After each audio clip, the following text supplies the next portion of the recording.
Et on est en compagnie de Marc Daguerre. Bonjour Marc. Bonjour Fabrice. Le patron de DT Expert. Marc, on va démarrer tout simplement avec le CAC. Le CAC qui a franchi le plafond de verre, on en avait parlé, c'est 5000 points.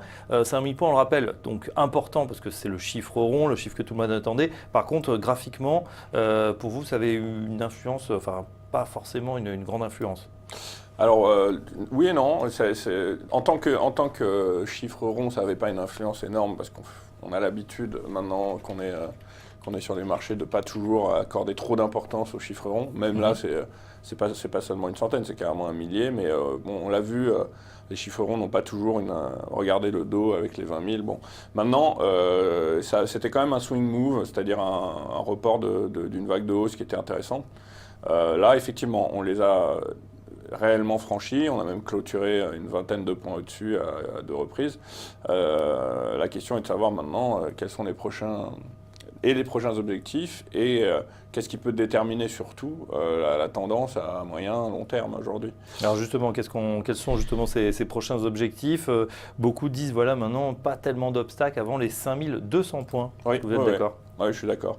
Je pense que même le premier objectif, c'est le point haut d'avril 2015, qui est autour des 5280. Je ne vois pas grand-chose, à part une petite résistance intermédiaire à 5135 avant ça. La question, c'est de savoir maintenant, est-ce que le marché pourrait retrouver une tendance haussière de fond? Parce que finalement, on est toujours très frileux, on a toujours peur justement d'une bulle. Et ça continue de monter, même si ça monte de façon relativement poussive, ça monte. Et là, le CAC est en train de revenir sur ses plus hauts il y a pratiquement 2 ans. Donc, 2 ans, ouais, on n'avait pas vu ça depuis mars 2015, hein, c'est 5000 points. Voilà. Ça fait 2 ans, effectivement. Voilà. Donc finalement, est-ce qu'on n'est pas à nouveau en train de se faire rattraper par une réalité du marché qui va à l'encontre de ce qu'on a nous en analyse fondamentale en général. En tout cas pour l'instant, effectivement, viser les 5280, au-dessus des 5280, il y a le pullback du canal de long terme qui se trouve maintenant autour des 5004. Voilà, c'est aujourd'hui la zone d'objectif de l'indice et c'est aussi la zone clé à surveiller avant de savoir si on ne pourrait pas carrément se dire, finalement, on avait bien un point bas en 2016 et on est reparti. Ouais, c'est reparti, voilà. Allez, en route, 5200 points, premier objectif. En tout cas, graphiquement, ça semble bien parti. Autre actif dont on parle, et c'est un des market movers, c'est le pétrole. Le pétrole qui a connu un petit coup de froid, hein, là, qui s'est très détendu. On est passé sous les $50 assez rapidement, alors qu'on était depuis quelques semaines, voire quelques mois, entre 50 et 55. On avait une zone de stabilisation. Oui, on était même autour des entre 54 et 57 sur le Brent.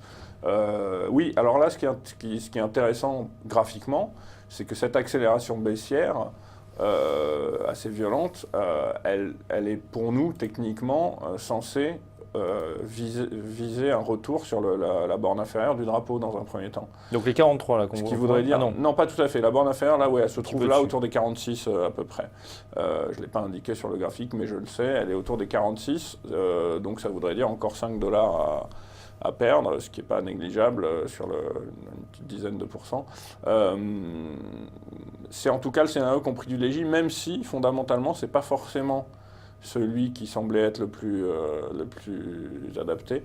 Mais on a remarqué qu'il ne fallait pas faire attention justement à ce qu'on entend, à la conjoncture fondamentale quand on fait notre métier, c'est-à-dire l'analyse technique. Notamment, par exemple, l'Arabie Saoudite avait dit qu'elle voulait ramener le baril autour de $60. On a bien vu que ça n'a pas eu un effet. Non, puisque plus le pétrole monte et plus on a des pétroliers de schiste notamment, hein, qui rouvrent les puits et donc effectivement ça met la pression. Tout à fait. Donc moi là graphiquement, je dois me plier à ce que me dit mon graphique et je vois l'accélération qu'il y a eu à enfoncer tous les supports à court terme qui font que le prochain objectif est 46. Maintenant, de là à dire que le pétrole repart à la baisse pour de bon, non, je n'irai pas jusque-là. Mais on devrait aller toucher donc le bas du canal. Tout à fait. Le bas du canal là, que vous avez tracé, qu'on voit bien sur le graphique, un graphique en bleu ici, donc oui, tout à fait. la bande des 46 €. Voilà pour le pétrole. On passe maintenant du côté des actions. On reparle de Pernod Ricard, une belle valeur de croissance, mais qui avait qui patinait depuis la fin de l'année, après l'élection Trump. Trump où l'ensemble des valeurs de croissance avaient été plutôt pénalisées. Est-ce que c'est en train de repartir pour Pernod Ricard? Alors, graphiquement parlant, Pernod Ricard présente une configuration qui nous semble effectivement très positive. Pourquoi? Parce que d'abord, on a une vraie accélération pendant plusieurs mois. Puis on est venu consolider à l'intérieur ce qu'on appelle un petit drapeau qui a lambiné un petit peu, c'est-à-dire qu'il a duré plusieurs semaines, mais rien de méchant. Et vraisemblablement, techniquement, à la sortie d'une figure comme ça, qu'on appelle figure de continuation typique, on doit reporter à peu près la hausse qu'on avait avant de rentrer dans la figure en question. Donc de là à là, quoi, finalement. Ce qui veut dire... non, alors non, pas du tout. Là, il faut aller vraiment zoomer sur du plus court terme. Voilà, ici. Si on zoome ici, vous verrez qu'on voit effectivement l'espèce de petit drapeau que j'ai tracé en bleu ciel, là, voilà. Donc ça, assez souvent, typiquement en analyse technique, c'est hausse, phase de temporisation dite de continuation, c'est-à-dire une consolidation plate sans vraie envergure, et après, normalement, reprise de la tendance qu'il y avait avant de rentrer dans la figure en question, et report vraisemblablement de l'amplitude. Donc un objectif qui serait autour des 125 € sur Pernod, qui nous semble pas mal. Alors attention, comme sur pas mal de valeurs, et sur celles que j'ai sélectionnées aussi également après, faire attention quand même au plus haut historique ou au plus haut de long terme, parce qu'on est en train de revenir sur pas mal de valeurs sur des plus hauts. Certaines ont déjà dépassé leur précédent plus haut, d'autres arrivent et certains investisseurs ont parfois peur de ce qu'on appelle les doubles tops, c'est-à-dire est-ce que le plus haut historique ne va pas jouer le rôle de résistance importante, voilà. Mais sur Pernod, je pense que la configuration est quand même assez positive. Configuration positive donc sur Pernod Ricard. On termine avec Saint-Gobain, graphique en 4 heures, mais qui étire la configuration jusqu'en 2014, donc on a 3 ans d'historique sur le graphique. Et après, voilà, une grande tendance assez plate finalement, on est en train de, là aussi de faire des nouveaux plus hauts. Oui, alors Saint-Gobain, là encore, un graphique qui plaide pour la hausse, pour des raisons que je vais vous expliquer très claires, qu'on peut bien voir ensemble ici.